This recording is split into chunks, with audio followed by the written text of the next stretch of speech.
એકમ 4 પ્રેમનું વર્તુળ વાર્તા વાંચો। ખરેખર વરસાદથી ડર લાગે છે। સિદ્ધુ ઉત્સાહથી વરસાદમાં રમવા દોડી ગયો। વરસાદનો આનંદ માણી રહ્યો હતો ત્યારે તેણે ઘર તરફ પાછળ જોયું। તેની નાની બહેન દીપુ દરવાજા પાછળ છુપાઈ રહી હતી। તેણે તેના તરફ પાણી છાંટીને તેને બોલાવી, દીપુ, આ, ચાલ વરસાદમાં રમીએ, બહુ મજા છે। ના, ભાઈ, વાદળ મારા પર પડશે, હું વાદળમાં ખોવાઈ જઈશ। ખરેખર? બહાર આ, જુઓ, હું અહીં છું, હું વાદળ પકડીશ, હું તેને તારા પર નહીં પડવા દઉં।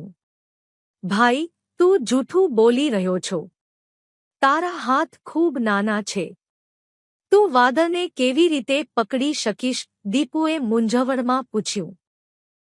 સિદ્ધુએ કહ્યું, તને યાદ નથી, ગઈકાલે આપણી દાદીએ શ્રીમદ ભાગવતની એક વાર્તા કહી હતી।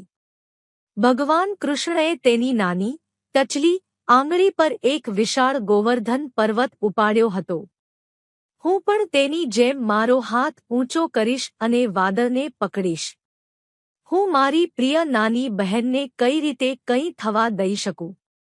તે સર્વશક્તિમાન ભગવાન છે, પણ તારા હાથ ખૂબ નાના છે। ઓહ, તે મને રાખડી બાંધી નહોતી।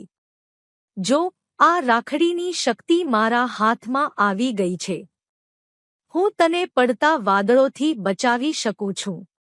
દીપુએ કહ્યું, હા ભાઈ, તું સાચો છો।